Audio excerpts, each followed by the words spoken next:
बड़े भाग्य मानुष तन पावा, सुर दुर्लभ सदग्रंथ गावा। तुलसीदास जी भी यही बात कह रहे हैं, गोस्वामी जी, कि बहुत भाग्य से मनुष्य का शरीर मिलता है। ये ऐसा शरीर देवताओं को भी दुर्लभ है। शद ग्रंथ ही गावा, जितने ग्रंथ हैं, उपनिषद है, वेद है, शास्त्र है, सब यही कहेंगे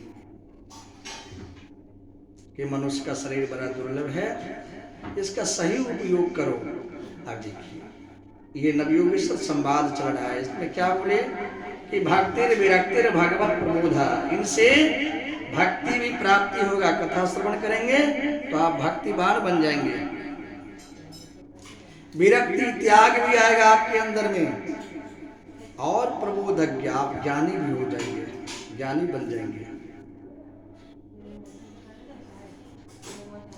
और मनुष्य का शरीर पाकर भगवान का भजन नहीं किए, कीर्तन नहीं किए, कथा श्रवण करने का सही तरीका, सबसे पहले सत्संग में जाया कीजिए। जहां कहीं भी सत्संग होता हो आप वहां जाइए।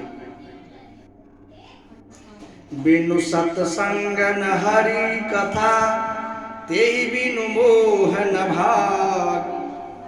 मोह गए हरि भजन बिनु, होहि न दृढ़ अनुराग।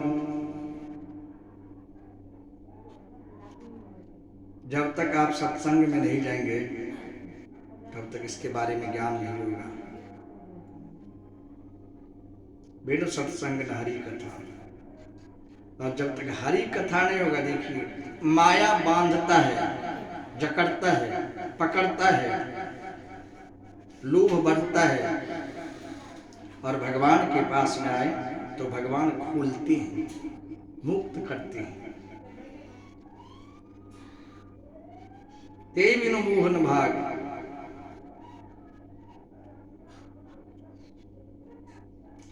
तो सबसे पहले कथा आदि श्रवण करने का नियम ये है कि सत्संग में जाए कीजिए। मोह गए बिनु राम पद, होहि न दृढ़ अनुराग। जब तक परमात्मा के चरणों में प्रीत नहीं रहेगा तब तक आपके प्रति भक्ति में लगाव नहीं होगा। और उन लगाव से पहले या क्या कह रहे हैं, अरे जो सबसे पहले ब्राह्मणों के चरणों में सेवा, जिनके द्विपद प्रेम, भगवान राम जी कहे हैं, गोस्वामी जी कहते हैं, या मन क्रम वचन छार, कपट तजी जो करी भूसुर सेव। मोहि समेत विरंच सब, बस ताकि सब जीव। मन से, क्रम से, वाणी से कपट छोड़ो, चतुराई छोड़ो, और भूसुर सेव। भू का मतलब होता है पृथ्वी, पृथ्वी का देवता ब्राह्मण है, इनकी सेवा करो, इनके चरणों में प्रीति रखो। तो मोह समेत विरंच सब, मैं भी उन्हीं का बस में हूँ, और विरंच का मतलब ब्रह्मा, वो भी उन्हीं के बस में है, और शंकर शिव भी उन्हीं के बस में है। केवल ब्राह्मणों के सेवा करने से, चरणों में प्रीत करने से। और जब तक ये नहीं होगा तब तक आपके अंदर कोई भक्ति नहीं जगेगा, और कोई देवता का पूजा आप नहीं कर सकते, कभी भक्तिवान नहीं होंगे। रामायण पढ़ते हो ना, तो उसमें पढ़ लेना। कई लोग क्या कहते हैं, प्रभु मैं इतना पूजा करता हूँ, गुरु जी मैं इतना सेवा करता हूँ, पूजा करता हूँ, मुझे ही कष्ट क्यों आता है बार बार। तो आप तो पूजा करते हैं, पूजा करने का जो नियम है वो कहाँ करते हो। मन क्रम वचन छाज चतुराई, भजत कृपा करि हैं रघुराई। मन से, क्रम से, वाणी से पहले चतुराई छोड़िए। आप तो अपना चतुराई दिखा रहे हैं, तो भगवान का पूजा तो दिखावा कर रहे हैं। यहां तो बोले कि छोड़ो, छाड़िए का मतलब छोड़ना। मन क्रम वचन छाड़ चतुराई, भजत कृपा करि हैं रघुराई। उसके बाद परमात्मा का पूजा कीजिए, भजन कीजिए, सेवा कीजिए, तो कैसे काम नहीं होगा? काम बिल्कुल सिद्ध होगा, फल प्राप्त होगा। लेकिन ये करेंगे तब। उधर आप अपना बस चलाएंगे मन से, वाणी से, क्रम से, उसमें काबू नहीं। अरे ना बोलते भगवान का पूजा करना। और वही बात बोले ब्राह्मणों का सेवा में भी मन क्रम वचन तजी, जो कर भूसुर सेव, मोह समेत विरंच समा, बसता के सब देव, उन्हीं के बस में सारे देवता है। तब सत्संग में जाइए, बिनु सत्संग न हरि कथा बोले। और इधर में क्या बोले? धन्य घरी जो भय सत्संगा। ये जितना जिंदगी आपको मिला है, जिंदगी जीने के लिए, जिंदगी मिला जीने के लिए, सत्कर्म करने के लिए। इनमें तो आप अपना गृहस्थ आश्रम का कर्म कर रहे हैं, सत्संग कहाँ करते हैं? हाँ, ये आपका 7 दिन का समय बड़ा अमूल्य, ये जरूर लिखा जाएगा कि आपने 7 दिन भागवत कथा सुना, आपने जीवन में यही सही काम किया, बाकी जो किया सो अपना परिवार के लिए किया। और जितना करेंगे परिवार के लिए करेंगे, तो भगवान का और सत्संग देखा जाए तो आपका जीवन धन्य कर दिया। ये 7 दिन इसको ब्रह्मा नहीं काट सकता है। जहां भी जाएंगे बोले 7 दिन कथा श्रवण किए हैं, ब्रह्मा तो साक्षी होते हैं, तो काटेंगे कैसे? तो इसीलिए बोले जो बार बार यहाँ कह रहे हैं कि सत्संग में जाइए।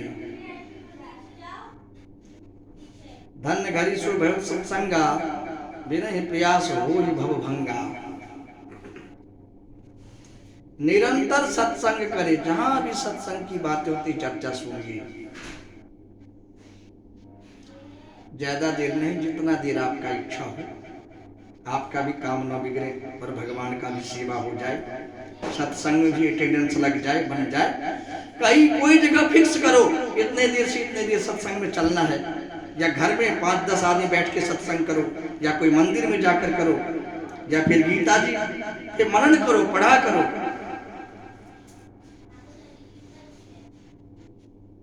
आपका काम बनेगा।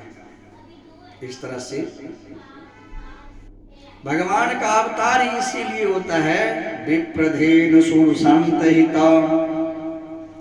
जहां भी जाएंगे सबसे पहले भगवान ने ब्राह्मणों को वंदन किया। तुलसीदास जी इतने बड़े रामायण लिखे, बोले बंदो प्रथम मही सूर चरणा। मही का नाम मतलब होता है पृथ्वी, सूर का मतलब देवता, ब्राह्मण देवता को सबसे पहले प्रणाम किए। और यहाँ भगवान स्वयं बोले कि विप्रधेन सुर शांत हिता। विप्र का मतलब ब्राह्मण, धेनु का मतलब गैया। फिर सूर का सेवा करूंगा, सूर का मतलब देवता। पहले ही देवता सबका पूजा हो जाए, गैया मैया की सेवा है जाए। तो इसीलिए भगवान का अवतार होते हैं। लिन्न मनुज अवतार, मनुज का मतलब मनुष्य अवतार इसीलिए लेते। अरे रावण ने बोले थे, वरदान मांगा था कि मैं किसी से मरूं नहीं, मुझे कोई बानर मारे या मनुष्य मारे। तो भगवान ने इसीलिए मनुष्य का अवतार लेना पड़ा। रावण को वध करने के लिए उन्होंने मनुष्य का अवतार लिए। तो मनुष्य ने हम लोग को बहुत बड़े सीख दी। आज कितने जीवन जीना सिखाते हैं, उनका नाम है रामचरितमानस। ये जीवनी सिखाएंगे कैसे जीना चाहिए, जीने का ढंग। इस तरह से नवयुगेश्वर संवाद की कथा हुई।